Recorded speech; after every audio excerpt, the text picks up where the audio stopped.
This story is graphic and tragically heartbreaking. For that, viewer discretion is advised. In the 1960s, Reggie and Carol were high school sweethearts. Due to ideological differences, they would split up after graduation.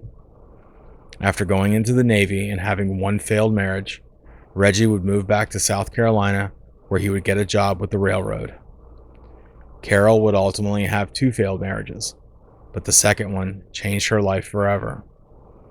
In 1987, her then estranged second husband would walk up to the door of the house that she shared with her 10-year-old daughter, pull out a gun, and shoot her 6 times.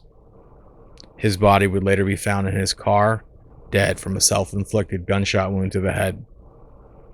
Despite being blind in one eye and having chronic pain, Carol would somehow survive. However, in 1995, Carol would receive the news that the blood transfusion that they had given her to save her life was tainted with hepatitis C, and she now had liver cancer.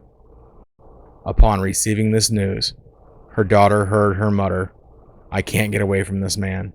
He is still killing me." Carol, not wanting her illness to define her as a person, found a job as a customer service representative with a local cable company that could accommodate her physical limitations. She received a call, and the person on the other end of the line identified himself as Reggie Sumner. To which Carol would inquire, "Are you the same Reggie Sumner from Garrett High School in 1969? He was the very same. Later that day, they would spend a couple hours on the phone catching up on life, past relationships, careers, etc. They had 40 years to catch up on. After the first date, their high school love had obviously rekindled. 6 months later, they would marry, sell their homes, and move to Jacksonville, Florida to retire. Carol and her daughter were very close. They would speak on the phone every day. But in July of 2005, Carol stopped answering her phone calls.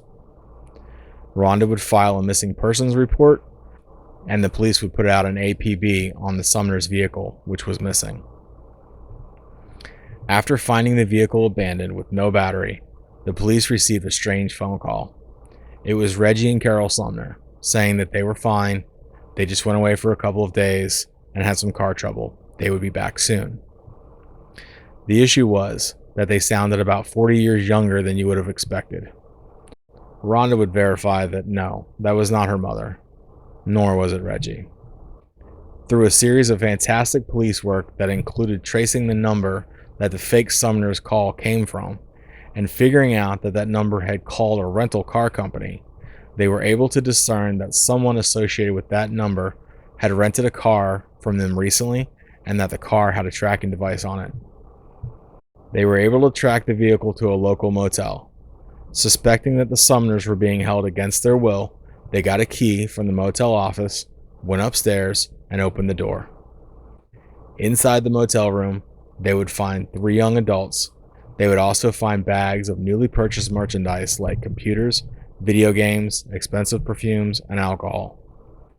After taking them in for questioning, one of them would admit to robbing the Sumners and said that there was a 4th party involved. When the 4th party was pulled in for questioning, his attitude was very different from the other 3. He immediately confessed to everything that they had done.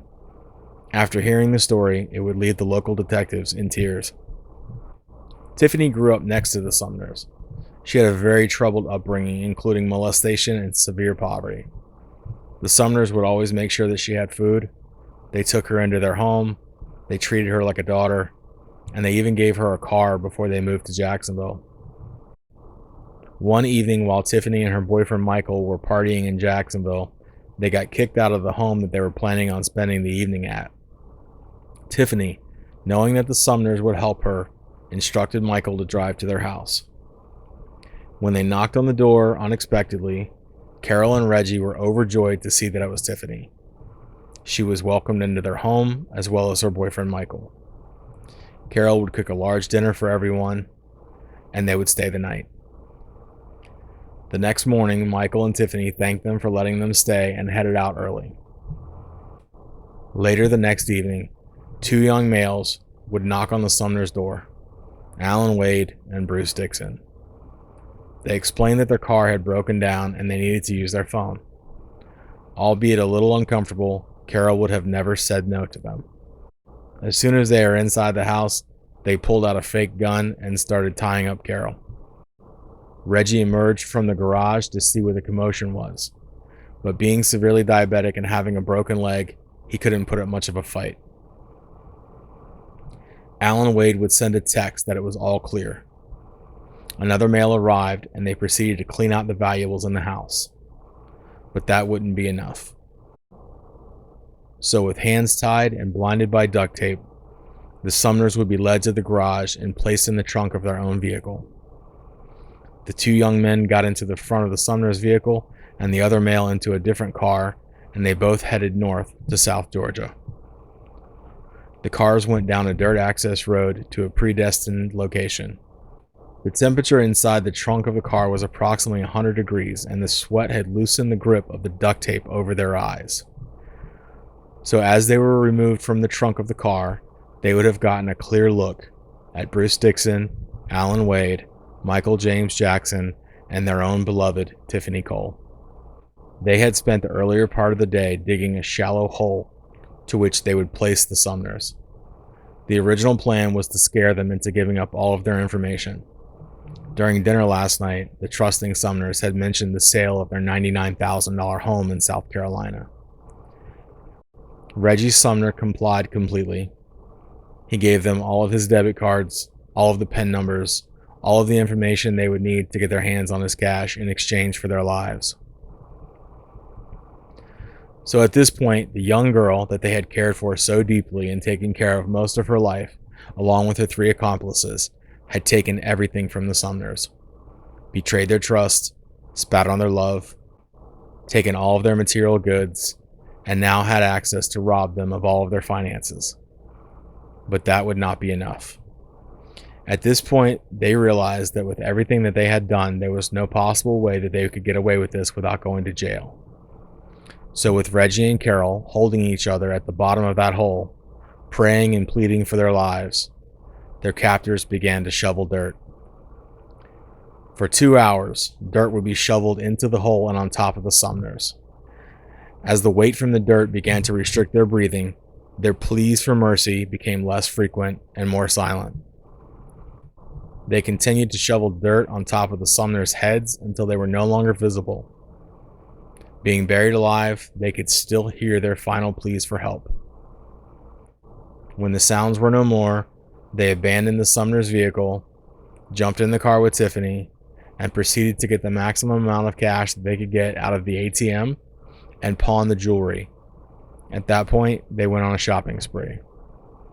The medical examiner would explain that the Sumners both had dirt in their stomach, lungs, esophagus, mouth, and nasal passages. Their cause of death was literally buried alive. The Sumners fell victim to their own kindness. Here is a picture of Tiffany and Michael celebrating just hours after murdering the Sumners in one of the worst possible ways that I could imagine to die. 3 of them would be sentenced to death. Dixon would cut a deal with the DA.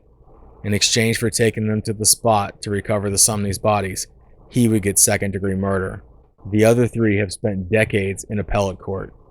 At the time of this video, it seems that the other 3 have managed to get themselves off of death row.